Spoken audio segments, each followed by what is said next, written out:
Namaste everyone.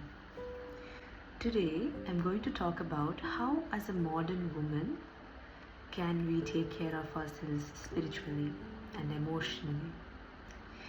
And I'm only going to talk about what has worked for me, and I know that there is no one particular way that suits everyone.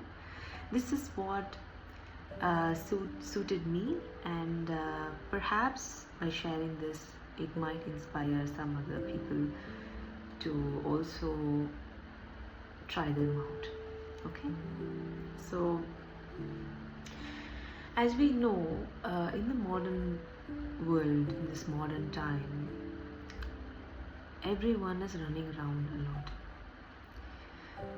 People are very busy, either with work or family life or both. Many of us are also having side hustles, running a business on the side, or it's just we are traveling, we are on social media, we are constantly creating content.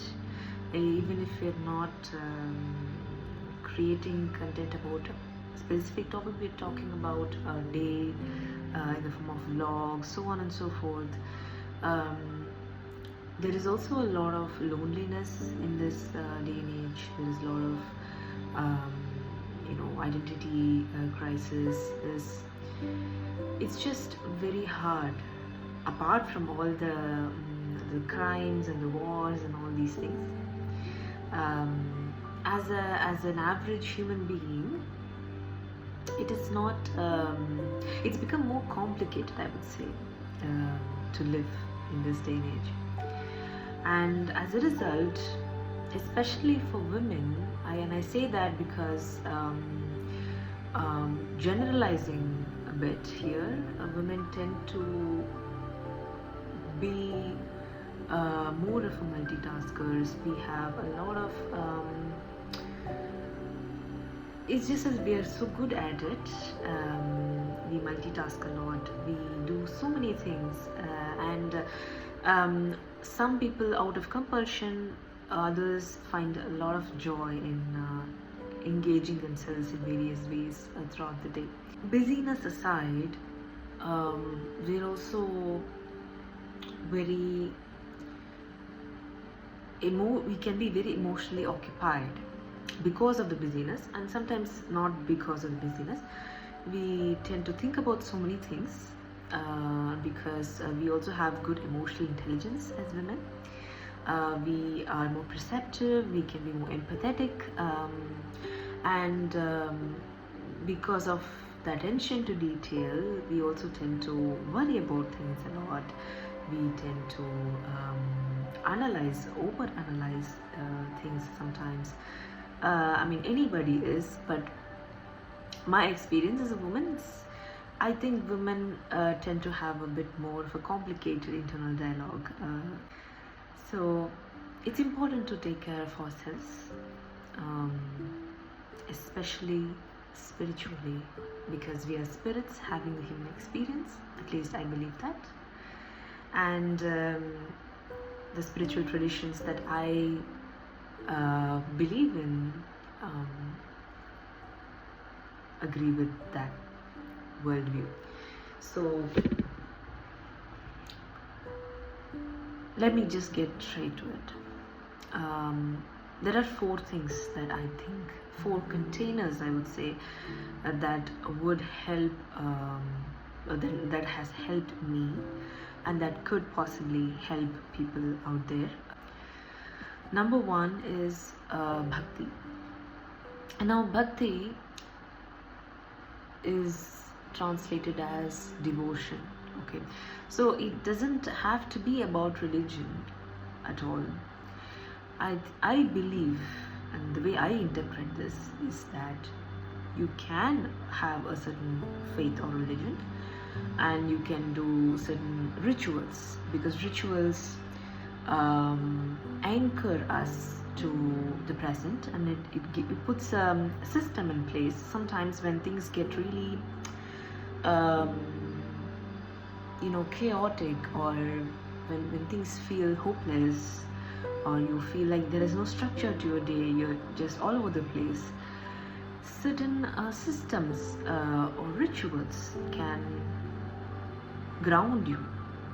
It can make you feel like there is a system, and that you can a system that benefits you, or it makes you feel good. So for those who believe in a certain faith, they can follow whatever is being that they like about that faith, and just follow it. Like for example, I like to light a lamp, an oil lamp, and after that I sing some prayers. I listen to some prayers, and it's just full of positive energy, positive sounds, and just by doing that for 10 to 20 minutes a day gives me a boost. It makes me feel good and energized. And sometimes I won't feel like doing it, but then I would try to force myself to do it because it's a ritual. So it gives structure to me, and so once I end up doing it, I end up feeling better than when I started. So rituals and give structure.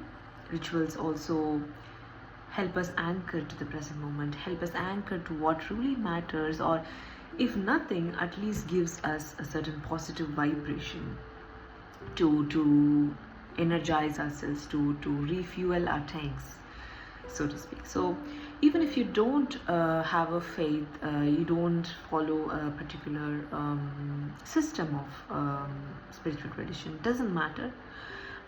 You can have your own ritual, okay, and you can be devoted to it. Okay, so if you don't want to have a ritual, your ritual can be as simple as going for a walk, or doing the dishes with complete presence, okay, or doing certain chores, whatever it may be, making a call to someone you trust and who makes you feel positive. That is also a ritual, right? You can have anything like that. You can make it your own, and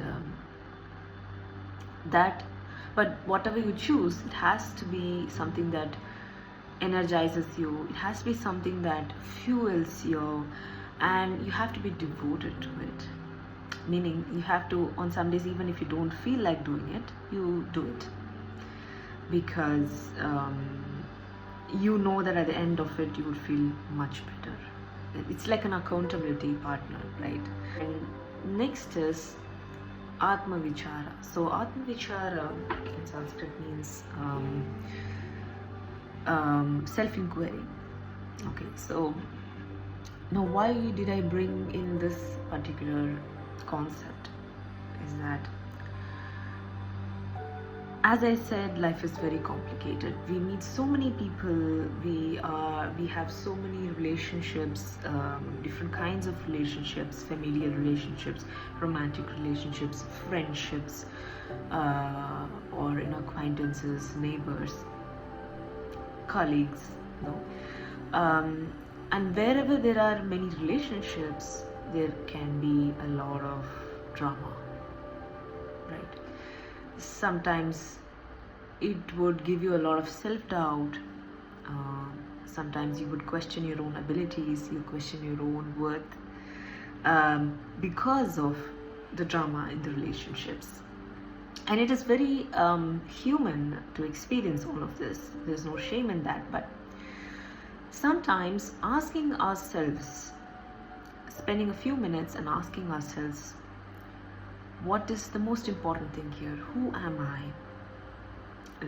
The question, who am I, can be a bit more of a philosophical, a bit deeper of a self-inquiry. For those who are inclined that way, who are inclined to such questions, you can use those questions. But if you think that's too much, you can always just ask yourself, what is the most important thing to me? What is my utmost priority right now? You know, or what is that would give me that feeling of fulfillment even when everything falls apart. So reminding yourselves, it's basically a reminder, right? It's basically a reminder. You're asking yourself the question and you know the answer to it.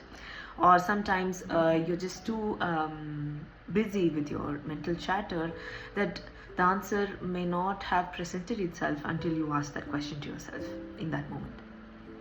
So having these moments of self-inquiry is very, very helpful in grounding ourselves down to what is most important. So for me, when I ask the question, who am I? What am I here for? It always makes me feel grounded. It makes me remind myself that, okay, this particular fight is not important. This particular argument is not important. This particular whatever this person said or that person did is not really relevant in the larger scheme of things. And does it really threaten my worth as a human being, or does it not? It doesn't. Reminding myself this makes me feel like I have come home, that I've come home to myself, and that nothing else matters. So it makes me let go of things that cause me suffering. It helps me focus on what's most important to me. And sometimes when I'm too caught up with my story of having lived a certain number of years in this earth, these questions help me detach a little bit. And sometimes detachment is good, because then you know what is really worth engaging in, putting your energy into, and putting your mind into. So the next container would be dharma. Okay. So now dharma, the way I interpret it, is duty, or one's duties. And this duty is completely subjective, what you perceive as your duty. And of course there are certain universal duties. We have to be do no harm to anyone, things like that. That is very important, of course. But I'm talking about, in your individual life, what are your duties? So what do you perceive as duty?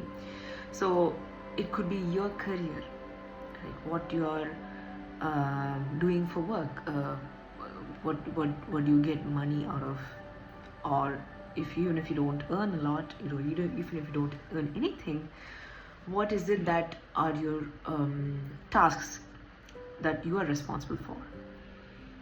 And those also bring system to our life. And sometimes it can feel like, some people, myself included, we all have been there, where we have taken too much stress out of this word duty. Oh, I can't do this, but this is my duty. Oh, so does that make me a bad person for struggling to do it?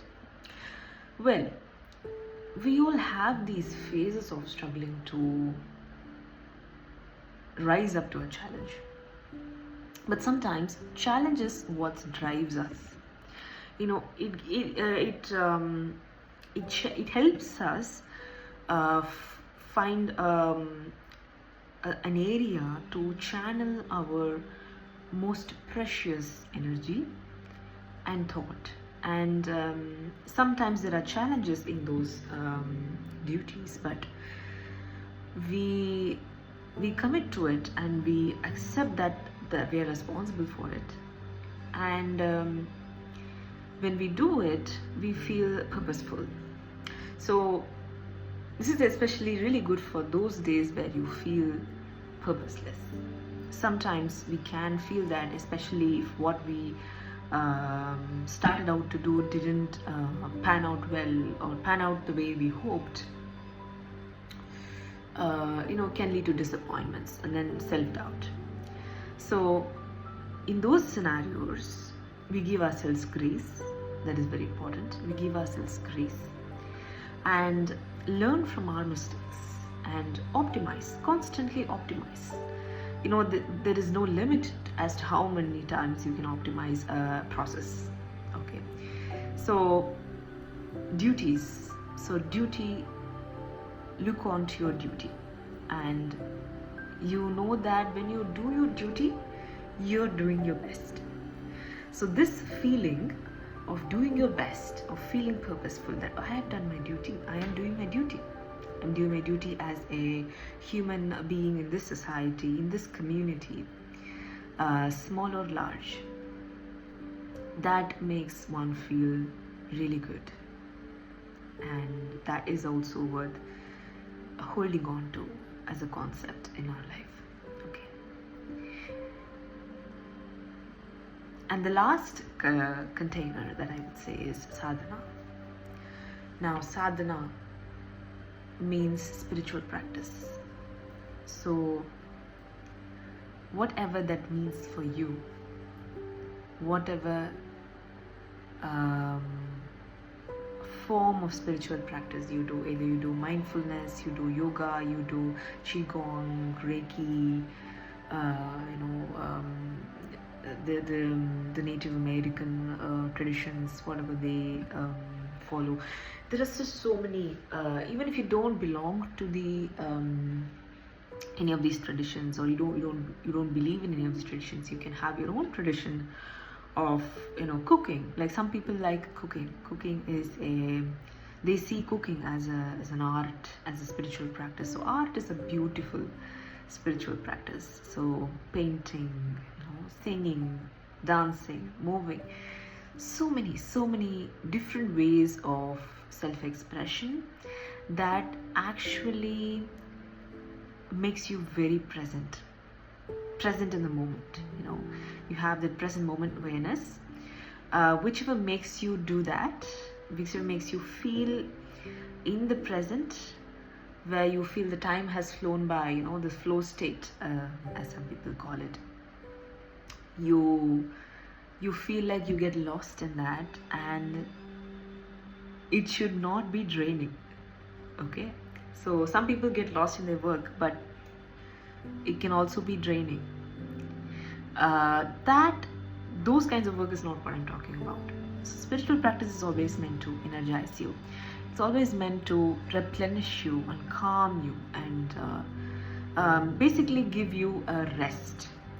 It has to give you a sensory rest, or the forms of spiritual practice that gives you a sensory rest is the best kind. Like for example, meditation, mindfulness, and certain forms of yoga. But even other forms of art and other things can actually help us feel that calmness, and the mind slowly starts to unravel, and it will stretch. It will start to stretch. The mind starts to stretch and let go of the worries of the day, and you just feel peaceful. This is very, very important for us. This break, this moment of allowing our mind to stretch and relax, is actually irreplaceable.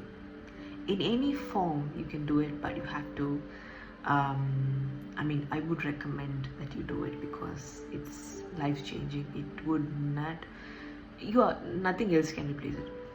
Okay, so to recap, there are 4 containers: bhakti, or devotion, being devoted to something. Okay, a ritual, or a part of an element of a routine that that gives you the best feeling. and in a healthy and a positive way. Atma Vichara or self-inquiry. It would remind you what's most important so that you can come back to it and let go of things that are not necessary, that causes you a lot of pain, or that makes you get trapped in things that doesn't really matter.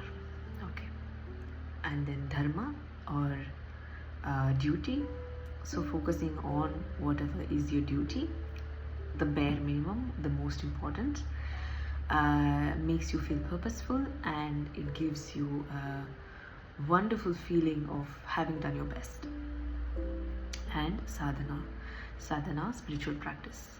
So that is going to give you that much needed rest in the mind, or a slowing down phase. It doesn't have to, the mind doesn't stop, as you know. Mind, it's the nature of the mind, it's the quality of the mind to not stop. But you can slow it down a little bit or tune out of it a little bit, using different methods, whatever that suits you and your personality and your way of life. Okay, so these 4 containers have always helped me remind myself what's most important, and have always been my accountability partner, accountability system to take care of myself, even if everything falls apart. So the reason why I say this as a toolkit for a modern woman is because these all are very practical things you can do. Okay, in whatever, see, you don't have to spend 1 hour every day in each of these containers, not necessary. You can spend 10 minutes on one container, and I don't know, 15-20 minutes on one container, and then 45 minutes on another container. So whatever suits you. And there are just so many things we do in a day. You can identify based on what each of these containers make you feel, which are the activities that you do in a day fits into this container. And then you don't even have to do something new. You can just count them as part of this container. Okay, and then if there is if there's no activity that fits in this container, you can actually create one. You can introduce one, which can be a very small activity in the day. Okay, so these are all very much doable for, at least in my opinion, for a modern woman. Whether you're, no matter what type of career you have, whether you have a 9-to-5 job or a business or both, or you are a homemaker, doesn't matter. You're a mom, you're mom of 2, mom of 3, mom of, I don't know, 6 children, it doesn't matter. You can actually find some way of incorporating these 4 elements into your day, these 4 containers, and you can try this and see. And when everything falls, when you feel hopeless, or when you feel depressed, or when you feel like something is not right with your life, the life is moving ahead of you, for all those individuals, this will really help bring back that emphasis on what's most important. And even if everything falls apart, if you find 4 things, 4 activities to fit in these 4 containers, I believe that it would actually make it slightly better. It may not solve your issue, depends on the depth of the issue, depends on the degree of the scenario. I know life is not very simplistic, but try this out. For an average human being, I think this might really help find a way to always take care of your mental health and your emotional well-being and your spiritual practice. So if you have any questions, let me know, and I would answer based on my experience, of course. If nothing, then I wish you a wonderful